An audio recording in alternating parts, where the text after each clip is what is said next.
आदि ब्रह्मा ऋषभदेव भगवान की जय। शासन नायक महावीर भगवान की जय। अयोध्या में विराजमान परम पूज्य गणिनी प्रमुख श्री ज्ञानमती माता जी की जय। भव्य आत्माओं, समय हो गया है, स्वाध्याय प्रारंभ होने वाला है।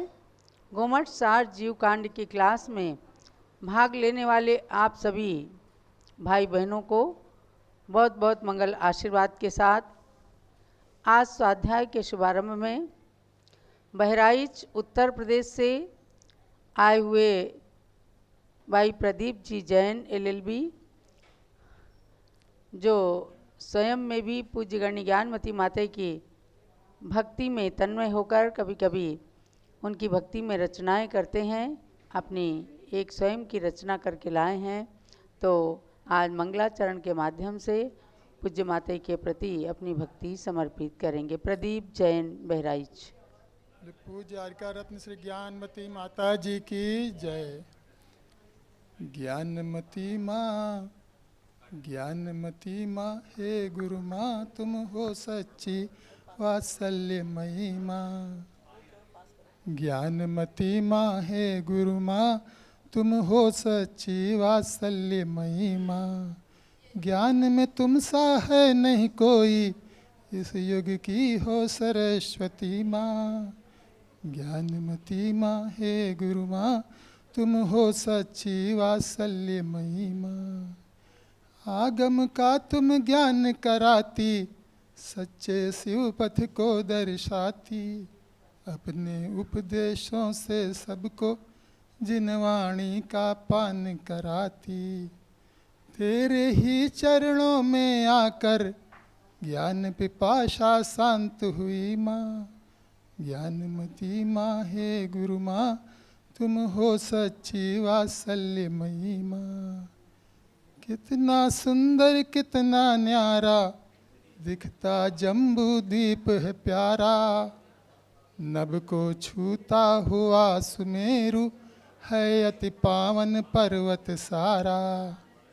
तेरे ही कारण दिखता है चमन हस्तिनापुर में है माँ।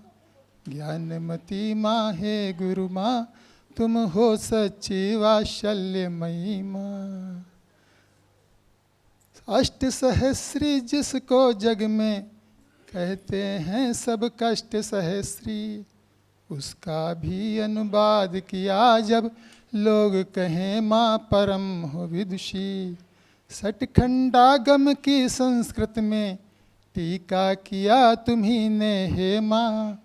ज्ञानमती माँ, हे गुरु माँ, तुम हो सच्ची वात्सल्यमयी माँ। तेरे शिष्य रवींद्र कीर्ति स्वामी एवं चंदनामती माँ। ये दोनों दो हाथ तेरे हर सपना साकार करे माँ। गुरु भक्ति वैयावृत्ति में निश दिन तत्पर रहते हैं माँ। ज्ञानमती माँ, हे गुरु माँ, तुम हो सच्ची वात्सल्यमयी माँ। मांगी तुंगी में बनवाया ऋषभ देव की मूर्ति मनोहर। तेरे ही कारण पर्वत से प्रकट हुए प्रभु आदि जिनेश्वर। सारा जग कहता प्रदीप तुम ही हो भारत गौरव हे माँ। ज्ञानमती माँ, हे गुरु माँ, तुम हो सच्ची वात्सल्यमयी माँ। ज्ञान में तुम सा है नहीं कोई, इस युग की हो सरस्वती माँ। ज्ञानमती माँ, हे गुरु माँ, तुम हो सच्ची वात्सल्यमयी माँ। बोले गणनी आर्का रत्न श्री ज्ञानमती माता जी की जय। ये इनकी आशु कवि होने का प्रतीक है। प्रदीप जैन को पूज्य गणिनी प्रमुख श्री ज्ञानमती माता जी के गृहस्थ अवस्था के भांजे होने का सौभाग्य प्राप्त है। यानी कि श्रीमती जैन नाम की एक बहन, जिनके ये सुपुत्र हैं, और इनकी बहन आस्था जैन, जो आज सुब्रतमती माता जी के नाम से संघ में अपने रत्नत्रय की आराधना करती हैं। ऐसे प्रदीप जैन की 2 पुत्रियां विवाहित हैं, अभिषेक जैन नाम के पुत्र जो जीएसटी में इंटेलिजेंस ऑफिसर हैं रायपुर छत्तीसगढ़ में, और वहाँ से अपने सुपुत्र के साथ में बहराइच आए हुए हैं। और आज पूज्य गण्य ज्ञानमती माता जी के दर्शन करके बहुत ही अभिभूत हुए और तत्काल ही इन्होंने अपनी प्रतिभा शक्ति का उपयोग करते हुए कविता रच करके और गुरु भक्ति का परिचय दिया है। बहुत बहुत मंगल आशीर्वाद प्रदीप जी के लिए। सदा स्वस्थ रहें और परिवार में इसी प्रकार के धार्मिक संस्कारों को डालते रहें। अब मैं चलती हूँ गोमट सार जीव कांड की ओर। आप सबको बताना है कि 8 जून को रविवार है, 8 जून शायद सोमवार है क्या, 8 जून को आपकी चौथी परीक्षा ये होने वाली है। 46 गाथाओं की 128 नंबर की गाथा से लेकर के अब 173 नंबर की गाथा तक गोमट सार का स्वाध्याय जब परिपूर्णता को प्राप्त होगा, 8 जून से पहले पहले ये स्वाध्याय का कोर्स आपको समाप्त कराना है। और शनिवार 8 जून को आप सब परीक्षा के लिए तैयार रहिएगा।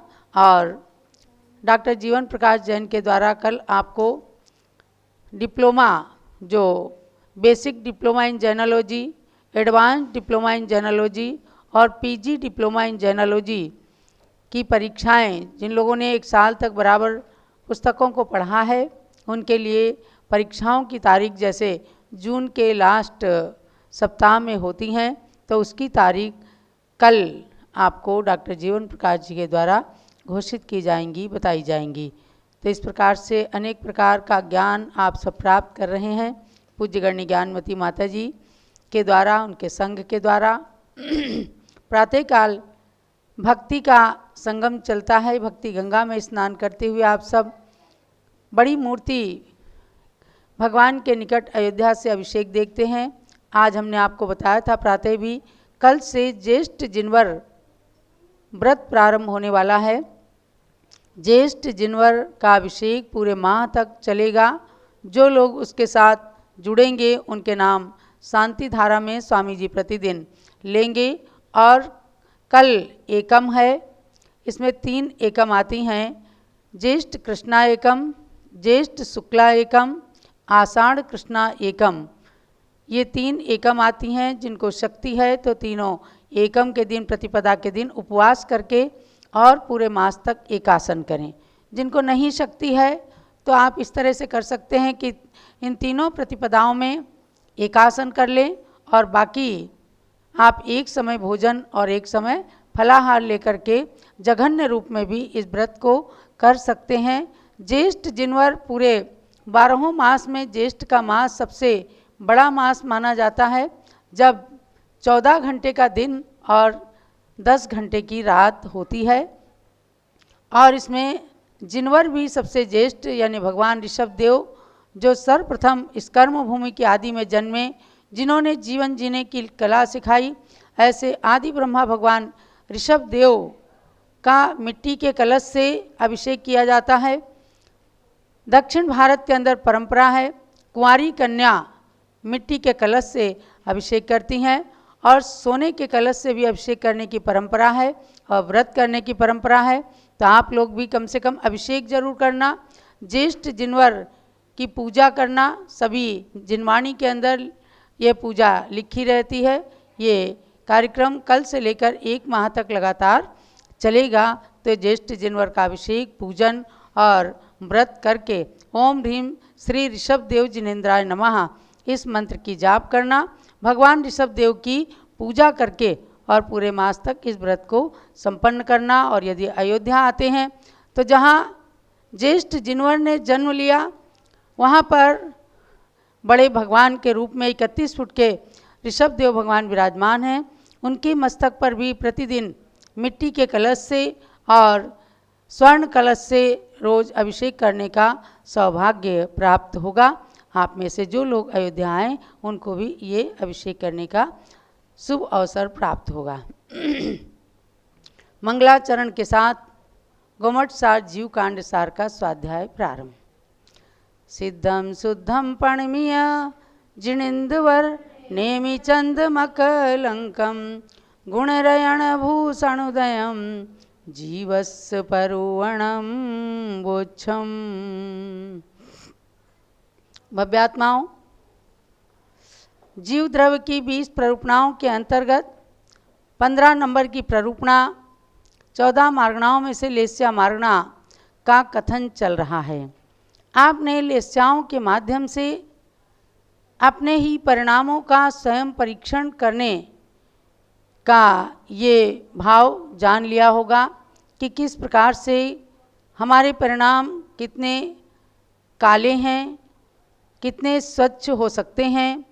इन सब का गणित हम स्वयं में अपनी लाइफ का ब्लूप्रिंट बना करके और आकलन कर सकते हैं। प्रतिदिन कम से कम सुबह से लेकर शाम तक जो भी कार्य करते हैं, शाम को उसका लेखा जोखा करने के लिए आलोचना पाठ ज़रूर पढ़ना चाहिए। हमसे किसी का दिल दुखा है, हमने किसी की हिंसा की है, हमने भावों से भी यदि हिंसा की है, द्रव्य से किसी छोटे बड़े जीव की हिंसा हो गई है, या मन वचन काय से किसी प्रकार का कोई अभिनय हुआ है गुरुओं के प्रति, भगवान के प्रति, शास्त्र के प्रति, तो इन सब के क्षालन के लिए, पापों को नष्ट करने के लिए आलोचना पाठ पढ़ करके अपने मन को पावन और पवित्र बनाना। 6 लेस्याएँ हैं, कृष्ण, नील, कापोत, पीत, पद्म और शुक्ल। इन 6 लेस्याओं में से 3 लेस्या अशुभ हैं और 3 लेस्या शुभ हैं। अशुभ लेस्याओं के बारे में आप जान चुके हैं और मैं समझती हूँ निश्चित ही परिणाम ऐसे बनाए होंगे कि हम ऐसे अशुभ परिणामों में कभी ना रहें और शुभ परिणामों को करते हुए अपने देवगति मनुष्य गति का बंद करें, देवायु को प्राप्त करके आगे मनुष्य बनकर मोक्ष जाने की भावना रखें। तब क्रम के अनुसार पीतलेस्या का लक्षण आ रहा है। पीतलेस्या वाले जीव के चिन्ह, उसकी पहचान क्या है? गाथा नंबर 142 142 और पेज नंबर है 127। जाणई कज्जा कज्जम, जाणई कज्जा कज्जम, सेयम सेयम च सौव समपासी, सेयम सेयम च सौव समपासी, दयदान हृदो यमिदु, दयदान हृदो यमिदो, लक्षण मेयम तु ते उस, लक्षण मेयम तु ते उस। सामूहिक गाथा पढ़िए। जाणई कज्जा कज्जम, सेयम सेयम च सौव समपासी, दयदान हृदो यमिदो, लक्षण मेयम तु ते उस। जानाति कार्याकार्यं सेव्यम असेव्यम च सर्वसमदर्शी, दयादानरतश्च मृदु, लक्षण में तत्तु तेजसा। अब अशुभ से शुभ की ओर आ रहे हैं, यानी कि किस प्रकार से मनुष्य गति के अंदर ये जीव अपने परिणामों को शुभ बनाते हुए पर के प्रति कैसा उसका भाव होना चाहिए, ये लक्षण इसमें बताए हैं। जाणई कज्जा कज्जम माने कार्य और अकार्य को जानता है, जो कि किस कार्य को कैसे किया जाता है। जो करने योग्य है वह कार्य कहलाता है, जो नहीं करने योग्य है वह अकार्य कहलाता है। न कर्तुम योग्यः अकार्यः, जो करने के योग्य नहीं है, जान रहे हैं झूठ बोलना पाप है, चोरी करना पाप है, हिंसा करना पाप है, तो अगर अकार्य के विषय में जान रहे हैं तो करने योग्य क्या है, अच्छा कार्य करना अपने लिए योग्य है। तो ऐसा जिनको विवेक रहता है, सेयम असेयम, सेव्य और असेव्य को समझने वाला है। क्या मेरे सेवन करने योग्य है, क्या सेवन करने योग्य नहीं है। आप देखो कि जैन कुल में जन्म लेने वाले प्रत्येक बालक बालिका के लिए 40 दिन के अंदर ही उसको गुरुजन जब उसके कान में नमोकार मंत्र सुनाते हैं तो कहते हैं कि 5 उदंबर और 3 मकार का त्याग करके अष्टमूल गुण को धारण करना। बच्चा कुछ नहीं समझ रहा, लेकिन उसके मम्मी पापा को बताया जाता है कि पंच उदंबर फल जो हैं, बड़, पीपर, उमर, कठुमर, गूलर वगैरह, इनके अंदर त्रस्त जीवों का वास रहता है। उनको खाने से त्रस्त जीवों का घात होता है। मध्य, मांस, मधु ये तामसी प्रवृत्ति को लाने वाले हैं। ये साक्षात एक इंद्रिय से लेकर पंचेंद्रिय तक जीवों का घात कराने वाली वस्तुएं हैं, नशा कराने वाली तामसी वृत्ति को उत्पन्न कराने वाले हैं, तो इनका त्याग कराया जाता है। तो ये क्या है? असेव्य हैं, सेवन करने योग्य नहीं है, इसलिए इनका त्याग कराते हैं।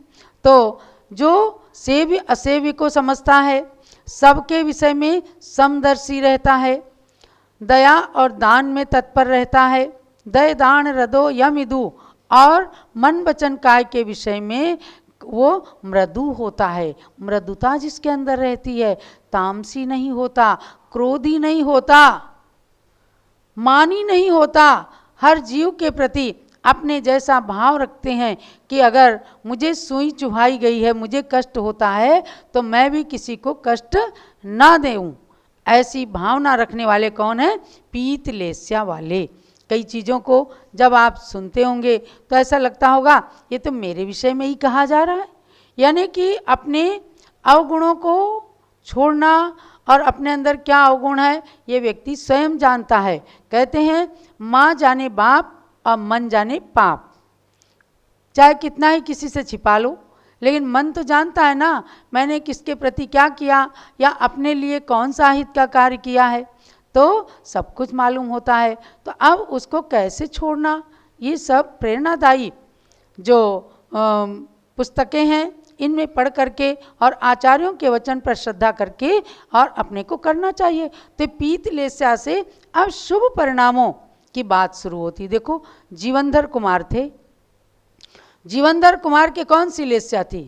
कृष्ण लेस्या, नील लेस्या, कापोत लेस्या क्या नहीं, यानी अशुभ परिणाम नहीं थे। राजकुमार होकर के भी जब वो मार्ग से जा रहे थे, मरते हुए कुत्ते को देखा तो उनके अंदर हित की भावना आई कि इसको किसी ने सताया है, मारा है, अब मेरा कर्तव्य क्या है? बैठ करके उसके मस्तक पर हाथ फिरा करके नमोकार मंत्र सुनाया, और नमोकार मंत्र को सुनते सुनते ही उसके प्राण निकल गए, मन में शांति आई, वो जाकर सुदर्शन यक्षेंद्र हो गया। जीवन भर उसने जीवनधर कुमार का उपकार किया। जहाँ कहीं वे विषम परिस्थितियों में होते थे जीवनधर कुमार, वहीं वह यक्षेंद्र उपस्थित हो जाते थे।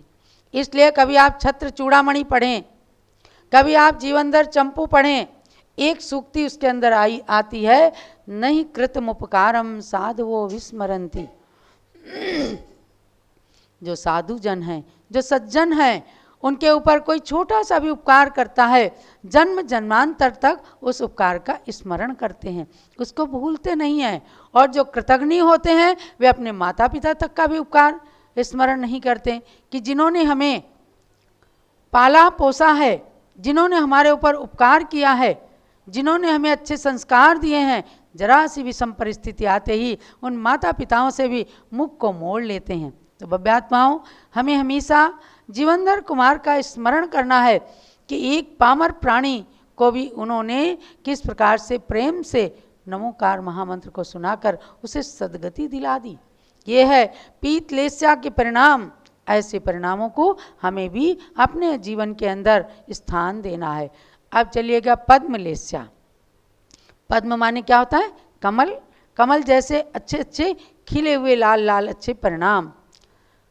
चागी भद्दो चोखो, चागी भद्दो चोखो, उज्जव कम्मोय खमदि बहुगंपी, उज्जव कम्मोय खमदि बहुगंपी, साहु गुरु पूजन रदो, साहु गुरु पूजन रदो, लक्षण में यम तुपम्मस, लक्षण में यम तुपम्मस। सामूहिक गाथा पढ़िए। चागी भद्दो चोखो, उज्जव कमोय खमदि बहुगंपी, साहु गुरु पूजन रदो, लक्षणमेयं तु पामस।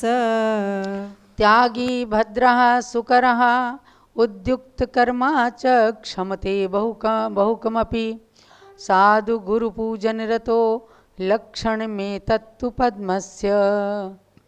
पद्मलेस्या के लक्षण त्यागी माने अव्रतों का त्याग करके जो व्रतों की ओर बढ़ता है, दान देता है। त्याग से मतलब दान भी देता है, आहार दान, औषधि दान, शास्त्र दान, अभय दान, इनको देता है।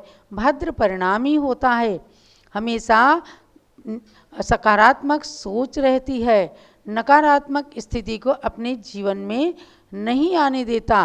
कहते हैं बी पॉजिटिव, पॉजिटिव बने, तो ये भद्र परिणामी होने का लक्षण है। और उज्जुव कम्मो, उत्तम कार्यों में करने के लिए जो उद्यत रहते हैं, जिनका स्वभाव बना रहता है, जरा सा अभिषेक होता है, कितने भद्र परिणामी आते हैं, तुरंत जल्दी से कपड़े बदलते हैं, अभिषेक में शामिल हो जाते हैं, जल्दी से आहार के लिए तैयार हो जाते हैं। आज हमारे बीच में उदयपुर की महिलाएं आईं, एकदम से हमने कहा ज्ञानमती माता जी बहुत पुरानी हैं, इनके पुराने नियम हैं, आपको शुद्ध भोजन का नियम लेना पड़ेगा। बोले हमको तो है और हमने ऐसे गुरुओं को आहार दिया है, और एकदम तुरंत चाहे उन्हें गीले कपड़े पहनने पड़े, चाहे कैसा भी कुछ भी करना पड़े, उस चांस को कभी भी गंवाते नहीं हैं। तो ये क्या है? ये सब उत्तम लेस्या वाले के लक्षण हैं, उत्तम कार्य करने का जिनका स्वभाव रहता है। और क्या करते हैं? कष्ट रूप तथा अनिष्ट रूप उपद्रवों को सहन करने वाले हैं। कर्म का उदय समझ करके जो उपसर्गों को, उपद्रवों को या किसी के द्वारा दिए गए गाली निंदा के वचनों को सहन करने में सक्षम होते हैं।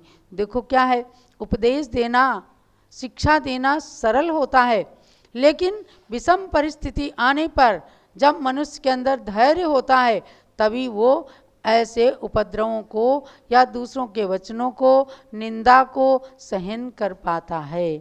तो ऐसे अपने परिणाम हो कि कष्ट और अनिष्ट रूप उपद्रवों को सहन करने में अपने को सौभाग्यशाली समझें, ना कि ईंट का जवाब पत्थर से देने की भावना रखें। और मुनिजन साव गुण पूजन रदो, संतों की पूजन करने में जो रत रहते हैं, प्रीति रखते हैं, भावना रखते हैं, प्रेम रखते हैं, तो ये सब क्या है? पद्मलेस्या वाले के लक्षण। थोड़े थोड़े लक्षण बताते हैं। ऐसा नहीं है कि जो पद्मलेस्या वाला है उसको कभी गुस्सा नहीं आएगा, वो कभी मान नहीं, ऐसा नहीं है। लेकिन वो उन चीज़ों को करके भी अपने स्वभाव में, अच्छे स्वभाव में आ जाता है, तुरंत अपने किए का पश्चाताप करता है और आगे अच्छे कार्य करने की भावना रखता है। आगे देखो, शुक्ल लेस्या का लक्षण है नय कुणई पक्खवायम, नय कुणई पक्खवायम, नव्य विदानिदानम समोयस वेसिम, नव्यनिदानं समोयस वेसिम, नत्यराय दोषा, नत्यराय दोषा, नेहो विय शुक्ले सस, नेहो विय शुक्ले सस। सामूहिक गाथा पढ़िए। नय कुणई पक्खवायम, नव्यनिदानं समोयस वेसिम, नत्यराय दोषा, नेहो विय शुक्ले सस। शुक्ल लेस्या न च करोति पक्षपातं, नापि च निदानं समश्च सर्वेषां, न स्तः च रागद्वेषी, स्नेही अपि च शुक्ललेस्यस्य। शुक्ललेस्या जो नाम से भी शुभ्र परिणामों का दिग्दर्शन कराती है। एकदम अच्छा अच्छा साफ साफ लॉन्ड्री का धुला हुआ कुर्ता पहनने में कितना अच्छा लगता है, मज़ा आता है ना। कलप किया हुआ है, एकदम सफ़ेद है, कहीं से कोई दाग नहीं है, तो अच्छा लगता है। तो जैसे सफ़ेद वस्त्र, बिल्कुल स्वच्छ वस्त्र पहनने में अच्छा लगता है, मन में भी अच्छे परिणाम आते हैं, इसी प्रकार से मन की परिणाम रूपी वस्त्रों को भी शुक्ल माने शुभ्र रखने वाला, शुक्ल लेस्या वाला जीव कहलाता है। तो वो कभी पक्षपात नहीं करता। पक्षपात से मतलब अच्छे के प्रति और बुरे के प्रति एक सा ऐसा नहीं, वो हमेशा जो है धर्म के प्रति, किसी धर्मात्मा के प्रति पक्षपात नहीं करता, उनके प्रति हमेशा अनुराग करता है। नहीं तो खुद धर्मात्मा है और दूसरे धर्मात्मा को देख करके अगर पक्षपात करने लग गए, द्वेष करने लग गए, तो ये यहाँ नहीं कहने का अभिप्राय है। ये कहने का अभिप्राय है कि धर्म और धर्मात्मा के प्रति जो कभी पक्षपात नहीं करते। नवीय निदानम, कभी निदान नहीं करते, इसने मुझे कष्ट दिया है, अगले जन्म तक मैं इसका बदला लेता रहूँगा, नहीं। सम्यक दर्शन के साथ बदला लेने की भावना कभी कोई सम्यक दृष्टि नहीं रख सकता। यदि मिथ्या दृष्टि है तो पग पग पर वह बदला लेने की भावना करेगा, कुछ ना कुछ नेगेटिविटी बना लेगा। तो निदानम समस्त सर्वेशम, सब जीवों के प्रति समदर्शी होना, समता परिणामी होना, इष्ट से राग और अनिष्ट से द्वेष नहीं करना, स्त्री पुरुष मित्र आदि में स्नेह रहित होना और आत्मा के प्रति अनुराग करना, ये सब शुक्ल लेस्या वाले के लक्षण हैं, चिन्ह हैं। तो आपकी ये 6 लेस्याएँ हो गई। कल एक गाथा के द्वारा बस इस लेस्या के प्रकरण को समापन करना है। और सबसे बड़ी बात है कि इस लेस्या के अंदर ही जब जीवों का कैसे परिणामों के साथ कब मरण होता है और कैसी गति में जाना होता है, ये बात आपको इसके अंदर बताई जाएगी कि कौन से अंश में, यानी शुक्ल लेस्या के उत्कृष्ट अंश में जब जीव का मरण होता है तो नियम से वो सर्वार्थ सिद्धि नाम के विमान में जन्म लेता है।